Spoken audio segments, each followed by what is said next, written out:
You were trapped in the dank darkness of a ruined plantation house, and somewhere in the pitch-black room is a homicidal maniac armed with a knife, groping for you, trying to prevent your escape.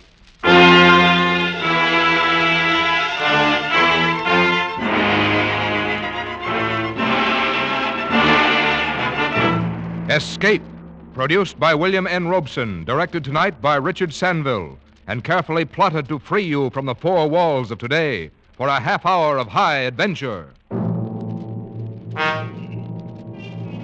Tonight we escape to a deserted sandpit off the coast of Georgia, where terror stalks under the Spanish moss, as Joseph Hergesheimer tells it in Wild Oranges.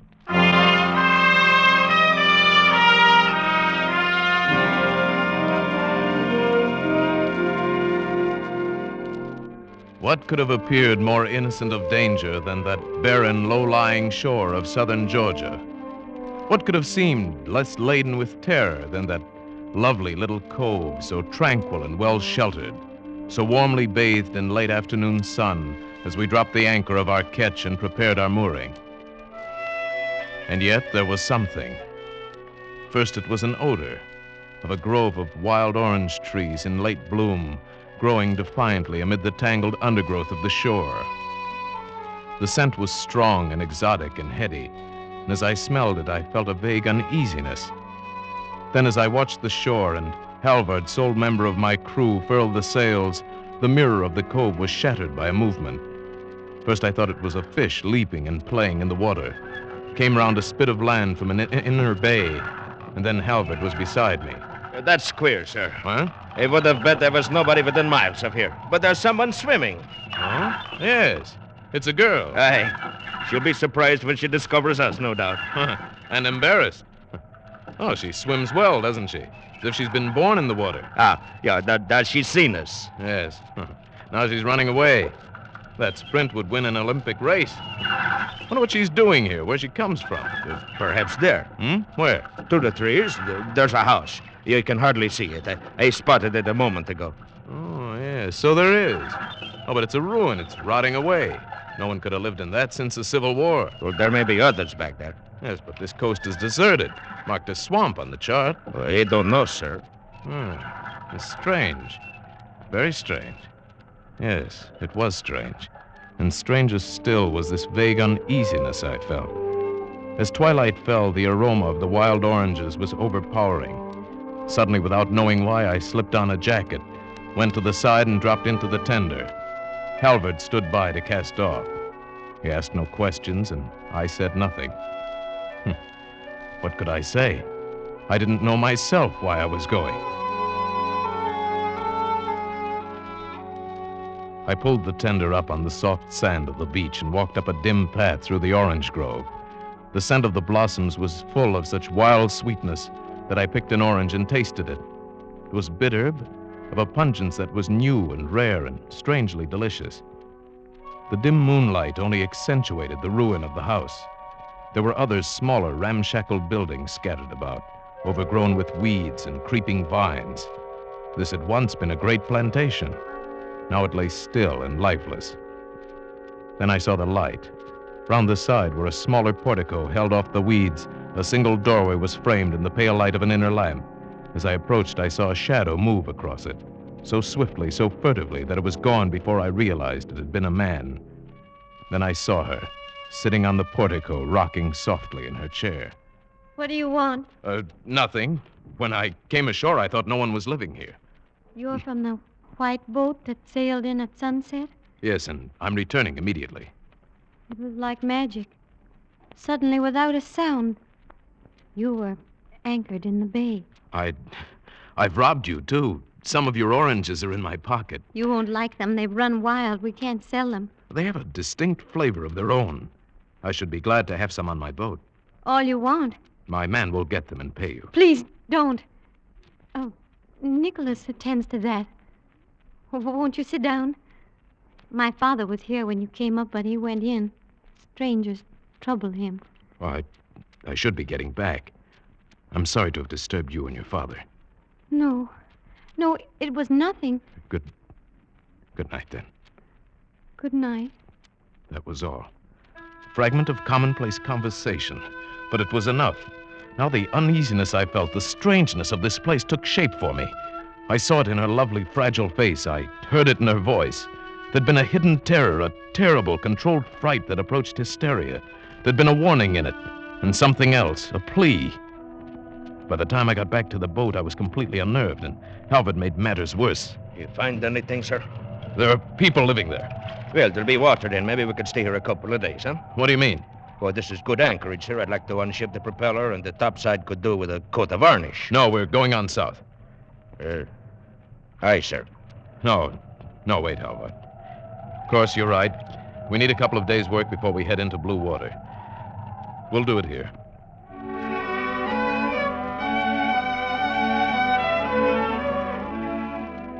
And so we stayed. In the light of morning, the strange dread I'd felt seemed foolish, and especially when I went ashore and found the girl looking young and fresh and fragile, fishing off the little pier in the inner bay. She had a pathetic little rod and line, so I got our tackle from the boat and landed a big rockfish for her, enough for several dinners.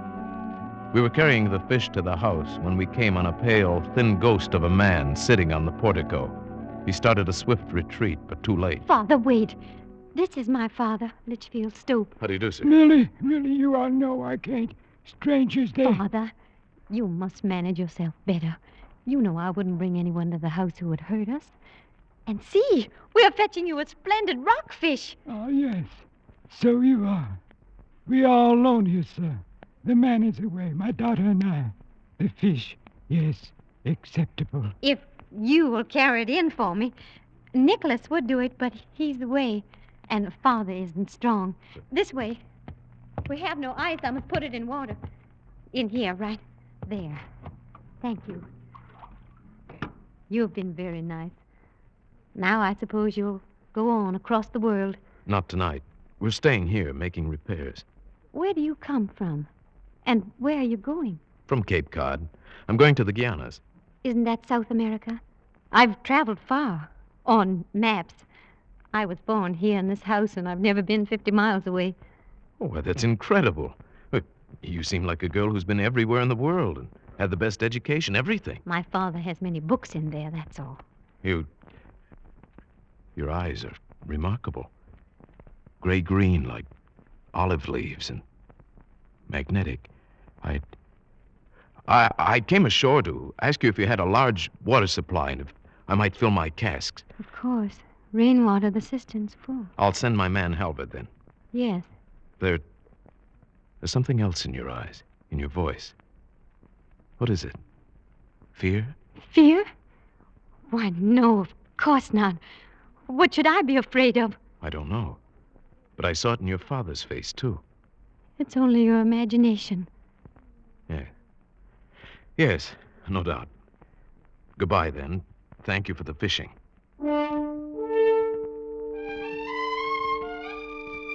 Strange how this girl should upset me so. I tried to resist, but that evening I found myself going back to her. Tying the tender to the little pier, I watched as she came to meet me. I'm glad you came. The fish waited. Oh, don't tell me. I'd rather not know. I might be tempted to mention it in the future, and I'm sure it would sound like a fish story. But it was imposing. Nicholas waited. He's our man. He's back. Let's stay here by the sea. It's so lovely in the moonlight. All right. Oh, yeah, it is nice here. I lied to you today about fear. I suppose I am afraid. I suppose my father has passed some of his fear on to me. Why is he afraid? Well, that's a long story going back to the First War. Please tell me. Well, he was a young man then, and he didn't go to war. It wasn't that he was a coward exactly. He just couldn't adjust to it mentally. People mocked him, laughed at him, and threatened him. That's when a sort of perpetual fear started. He ran away. He met my mother and married her. They came here. None of us has ever left this lonely place. Never will, perhaps. Your mother? She's dead. Loneliness killed her. Perhaps it's no wonder that I sound timid or afraid. Perhaps I am. Aren't you lonely, too? I don't know anything else. But what about you? Who are you that you go sailing about the world with only your sailor for company? Oh, I'm nobody. My name is John Woolfolk. And you do nothing but sail about the world? Nothing. Why? Well, let's say I don't like modern society. Let's say I don't like entanglements. I see. Oh, I didn't mean... You needn't apologize. I envy you your freedom. I sit here a great deal and watch the ships far out there on their water roads. You are enviable. Sailing where you like. Safe and free. Safe and free. There is something more than you've told me. More behind the fear in your voice. No, But perhaps I can help. no, please. What's that? It's Nicholas! Blowing on the conch. I've got to go in. I'll come with you. No, please. No, don't come. You'll be going soon. Tomorrow, perhaps. Then, goodbye. Goodbye.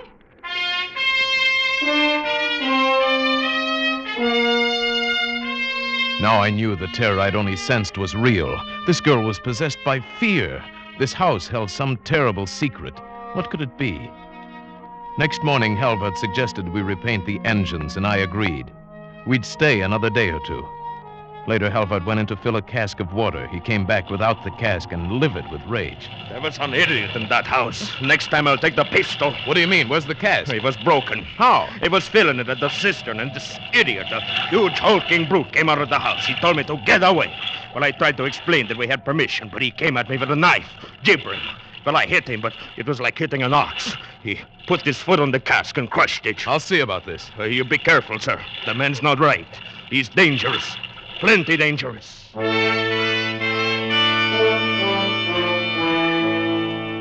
I went ashore and around to the back door of the house. Millie wasn't in sight, and when I knocked, a lumbering giant with pig-like eyes came to the door. What do you want? I take it you're Nicholas, the man who broke my water cask. It was full of our water. I'm not going to argue with you. I came ashore to instruct you to keep your hands off my property and my sailor. Oh, then let our water be. I told you I wouldn't discuss the matter. I don't have to justify myself to you. Just remember, keep your hands Don't off. get me started. What do you mean, Listen, started? Here, don't get me started. Mind, I warned you. Don't Put get me down that started. knife. Go away now. Don't get me started. Stand Go back. away. Don't get me started. I'm telling you. Nicholas, stop. What is this? What's the matter? Nothing. Nicholas and I have had a little misunderstanding, that's all. It's nothing to worry about. Nothing to worry about, I said. But when I got back to the boat, I couldn't help asking myself why I'd left her with that brute. I just about made up my mind to go ashore again to check up when I saw her waving on the beach. She wanted to visit the boat. I went and got her. There was no hint of terror in her face now, just shining, girlish wonderment at the polished metal and the gleaming wood of the ketch. I offered to take her for a sail, and her face lighted up like a child's. But when we reached the heavy swells outside the reef, her face got white, and she froze.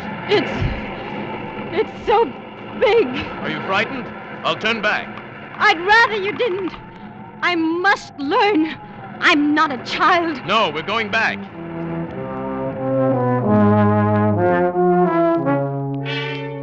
Before we got to the anchorage, her panic was almost out of control. But safely moored once more, she calmed slowly and said, How strange. To be forced back to this place I loathe by my own cowardice. It's not cowardice. The sea is frightening to those unused to it. Come, you must forget it now. Halvard will have tea for us in a moment. How do you like our boat? It's quite wonderful. Have you nothing else to care for? No place or people on land? None. And you're satisfied? Hardly. All the things most men value were taken from me in an instant. Can you talk about it? Why, I haven't for 12 years. Not to anybody, but now, yes, I think I can. You see, we were just married. Only a few days. And we were very, very happy. Then, in one instant, she was dead. It was a silly, stupid accident thrown from a horse, without rhyme or reason. So you left everything, taking your revenge on the world. You could put it that way, I suppose. I simply don't want to take a second chance to become involved and be hurt. But that's living. To be hurt. Do you think you can escape so easily? I don't know. Oh! I must go. Father will be waiting. Why so suddenly? There's... Oh, yes, I see. That's Nicholas on the beach looking out here, isn't it? Yes, dinner will be ready. Why do you have a servant like that? That man's dangerous. You mustn't say that. Please don't. Just take me in, please.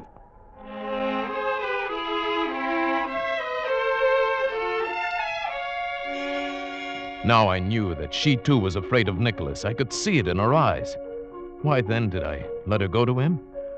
I don't know. I was confused, I guess.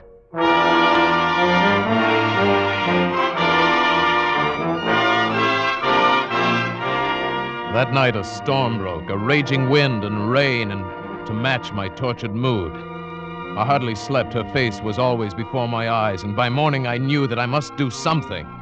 I rode the tender in through a drizzling rain. I went up through the orange grove and stopped in the bushes by the house. Someone was coming out of the house, and I crouched down out of sight. It was Millie. I rose and called to her. Millie! Oh, it's you. I was just coming out to look.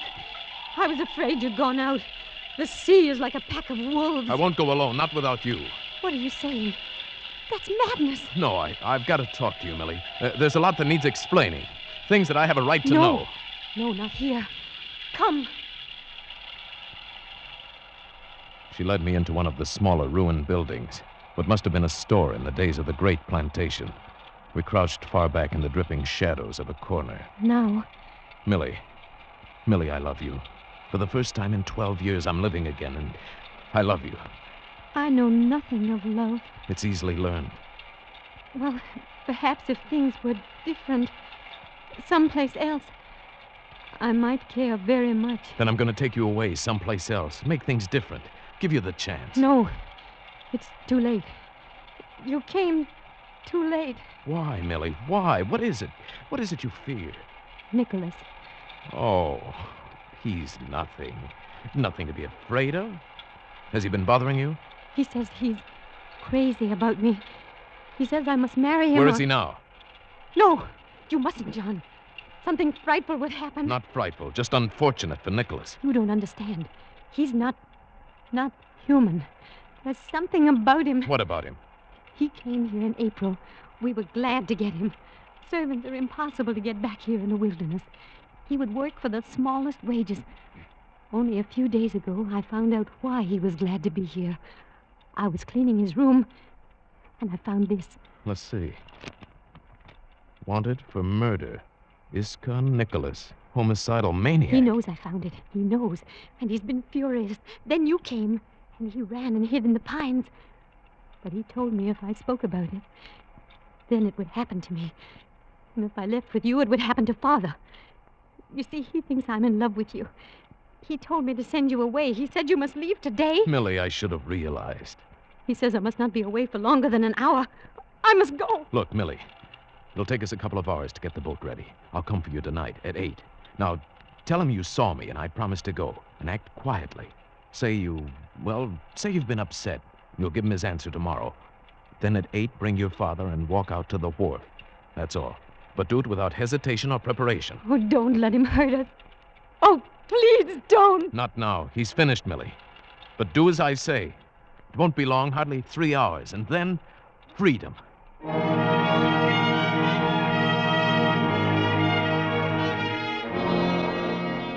Now that I knew, now that there was to be action, I felt better. Halvard and I got the ketch ready for sailing, and 8 o'clock we tied it up to the little pier. The storm had abated slightly, but it was still raining. I got up on the dock and waited for Millie. 10 minutes passed, then 20. Something was wrong. I told Halvard to wait there with the tender. Then I walked slowly up to the house. It was dark. I went up to the side portico to the heavy door. A tiny crack of light showed under it. I pushed it open. The light came from a parlor to the right. I looked in. On the floor lay a body. Old Litchfield Stope. He was dead, crushed. His arm twisted grotesquely under him. There was not a sound in the house. Slowly I walked through the downstairs rooms. Nothing. Then back in the hall I heard a slight creak. Upstairs, someone had moved. Was it Millie, alive? Or Nicholas, lying in wait? I groped slowly up the stairs. I dared not use my flashlight. It would have made me a target for his knife. The upstairs hall was pitch black, and still there was no sound. I inched my way along the wall, slowly. Then I stumbled on a loose board. The pistol flew out of my hand, but the stumble saved my life. The same instant I felt Nicholas lunge. Heard the knife sing past my ear and thud into the wall. Felt his great bulk smashing on my shoulders. My gun was somewhere on the dark floor. His knife was embedded in the wall. Now we were grappling hand to hand, rolling on the floor, kicking, tearing, gouging, crushing. My strength and wit against the massive bulk of a maniacal killer. How many minutes did that unequal struggle last? I don't know. It seemed an hour. Several times, as if by common consent, we rested for minutes at a time, locked in tight embrace. Once we rolled apart and lay panting, the breath aching in my throat. Then I heard him groping along the wall, searching for the knife or the gun. I threw myself on him again, but he was too big, too furious. I felt my strength ebbing away. His fingers were closing over my throat. With one last effort, I tried to throw him off, to roll him over.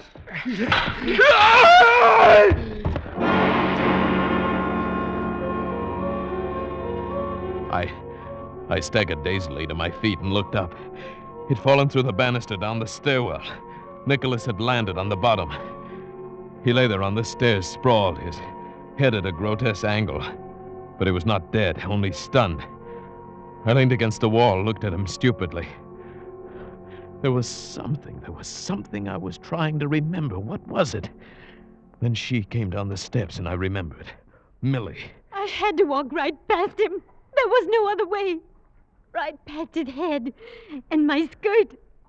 I think we better go away. It's quite impossible here with him in the hall where you have to pass so close. Millie, yes, we'll leave at once. I must tell you about my father.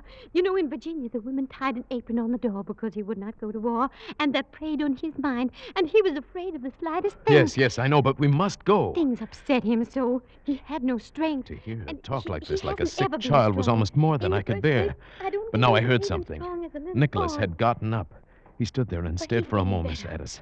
Then he started slowly up the stairs. He was going for the The knife. least little thing upsets him. Millie, we've got to go. I was to meet a man. We were going away someplace where it'd be peaceful. He said at 8 o'clock.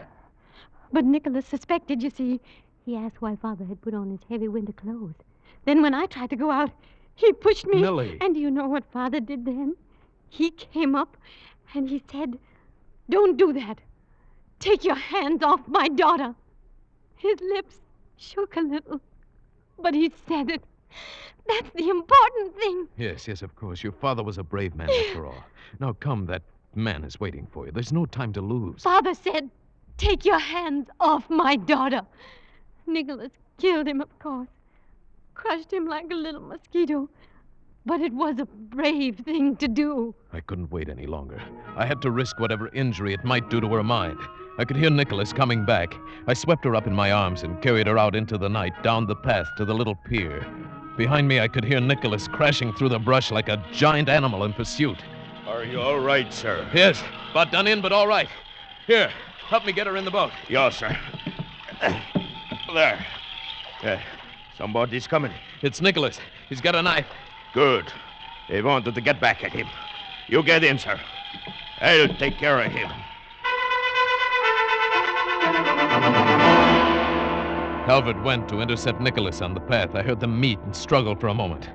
Then a stooped figure came walking slowly onto the pier. I prepared to shove the boat out into the water, and then... All right, sir. It's me. Oh, Halvard. Where's Nicholas? They stopped him.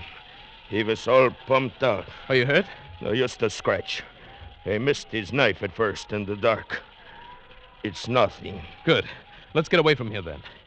I held Millie in my arms as Halvard rowed to the ketch erratically, I suppose, because of the storm. We were ready to cast off in 2 minutes. The last obstacle would be the narrow passing out of the cove. In this storm, it would be dangerous, very dangerous. I started to take Millie into the cabin. No! There's Nicholas! In the doorway! Nonsense. Nicholas is dead. You're on my boat, Millie. You're safe, Millie. Safe? With John Woolfolk? I am John Woolfolk. But you didn't come. Yes, I did, Millie. And you're safe. Come. I want to stay here. All right. You sit here beside Halvard. I'm going up front to take soundings. In this van, you won't be able to hear me if I call. No, but you can hear me. Remember, we've only 3 feet clearance. You'll have to hold it steady through the passage. Oh, I'll manage it. Halvard, this is no time for pretense. How do you feel? All right. I've taken knives before. Just to scratch. All right, we'll fix it as soon as we get outside. Now let's go. Turn over the engines. Pull up anchor.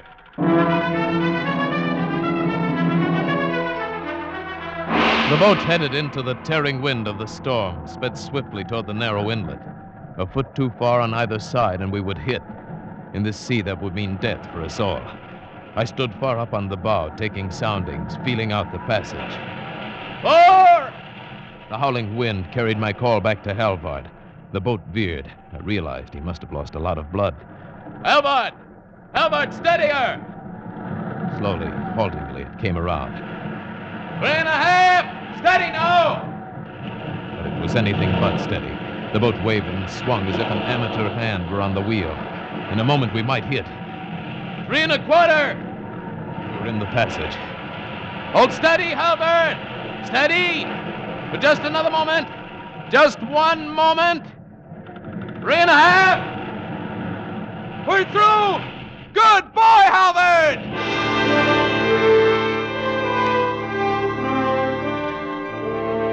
Good boy, Halvard, I called. But when I went back, it was not Halvard at the wheel. It was Millie. Millie, her hands steady, her eyes washed clear of any madness. Millie with a tight little smile on her face, but no fear.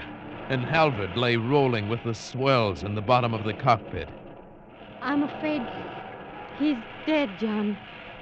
He was wounded worse than you thought. Halvard dead? He told me to take the wheel, that it was life or death. Then he slid down like that. When? When was this? Back there in the passage, just when you said 3.5. I'm afraid I wasn't very good, but I held on. Oh, Millie, you were wonderful. No, not yet. But I'll learn, John. I'll learn.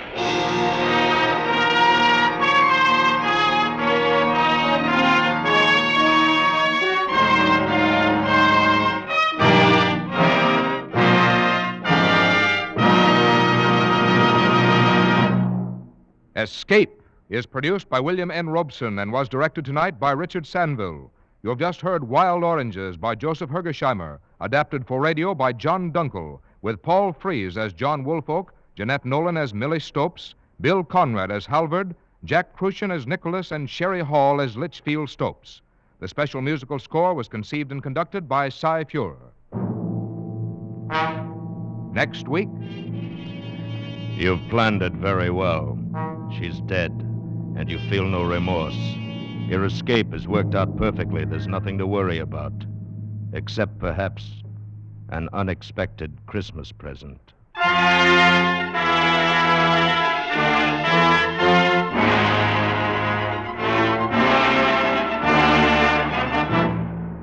Next week, we escape with John Collier's grim story, Back for Christmas. Good night, then, until this same time next week, when once again we offer you Escape. This is CBS, the Columbia Broadcasting System.